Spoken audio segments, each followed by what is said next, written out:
No such thing as an easy road win in the NFL, and that was certainly proven here in Week 10 of the 2022 season.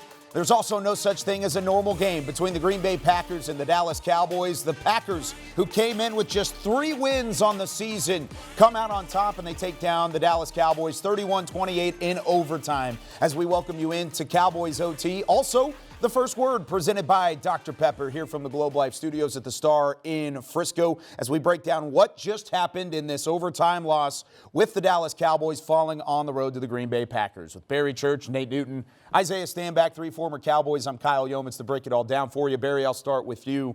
4th down and 4 in overtime. The Cowboys win the toss. First off, they were up 24-14 going into the fourth quarter. They had a 2-score lead entering the final frame, but going into that overtime period, lots of confidence. You're moving the football. Then a couple penalties, a 4th down and 4 call.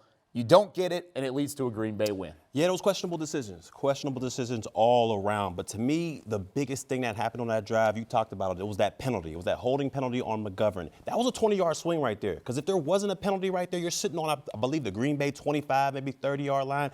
Easy. If you don't get a touchdown, you're going to get a field goal out of that situation. That penalty right there, that holding penalty, knocked them all the way out of field goal range. They were able to stop the Cowboys, and they were going to go, from there on to score the touchdown. But to me, I got to go on this defensive side of the football. I mean, this defense has been flying around all game or all season, but they have to find a way to stop the run. If you want to get where you want to be at with this team at the end of the year, you're going to have to find a way to stop the run. If you don't, this is what's going to happen. People are going to bleed the clock out on you, bleed that time of possession, and it's going to end up in the L for your team. In regular time, it was 32 minutes. 32 minutes and 46 seconds. And we've all collectively sat up here and said, what happens when we play a quarterback that can control a game with a run game? And it all came down to this. It came down to our coach, I think, got a little emotional. I'm stealing your line here. We should have kicked the field goal. Yeah. We believed and we've said that we believed in our defense all year. This was the time to show them that you believed in them. I mean, the big penalty by McGovern was that swing you were talking about, but still we was in field goal range. Should have kicked that thing, man.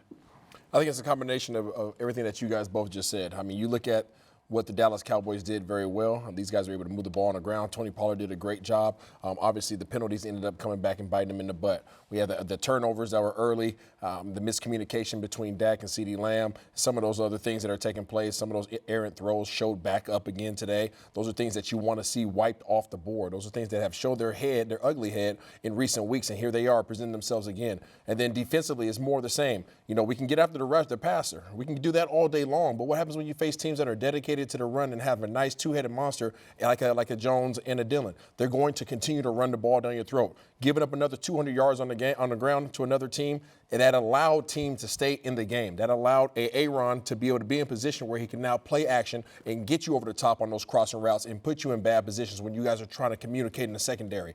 That's what happened today. And then you couple that with the fact that McCarthy made that bad call at the end. It was all bad. So really quickly here, I want to hear from all three of you here on this, though. But on the 4th down and 4 specifically, if you get that, you convert. You look like a genius who was just aggressive. But at that point in the ball game, it didn't go right. It didn't go right at all. It was a poor play call, poor execution. All of it went south for the Cowboys. Was this just a good indication that they were too high for the moment? The return of McCarthy, Lambeau on a Sunday night. Is that just kind of too much for this team at this point in the season? I don't think it's too much for this team. I think, what Nate said, he got emotional. This was a very emotional setting for him. I mean, you think about everything that he had to deal with leading up to it over the past years, how much time he's had to sit on it and mull over it. And here you are in a situation where you get to really just put your foot down and put them away, and he decides to be overly aggressive. When he could have just played the stats and said, hey, we're in overtime, kick the doggone field goal, and let our defense go out there and take over this game. I understand that you may have said your defense was having an off day. I can understand that. But your defense is your strength of your team. I just do not understand why we did that right there. Over 200 yards rushing, over 35 minutes. Yeah, your defense was tired, but I would have had to give them that one opportunity. Yeah, it was definitely an emotional call, and I agree with you, Kyle, because if they make that 4th and 4, the guy looks like a genius. And I understand, this defense wasn't able to stop Aaron Rodgers and this rushing attack pretty much the whole second half. I mean, it was 28-14 for a hot second, and then Aaron Rodgers in his ground game brought him all the way back. But at the end of the day, you got to lean on your strength, which has been the defense the entire season. I think it was a blown call. Dallas falls to 6-3, 17 unanswered points for the Green Bay Packers, and they win this one, 31-28 in overtime. That does it for the First Word presented by Dr. Pepper. Cowboys OT continues as we take a look at the highlights when we come back to the Star in Frisco.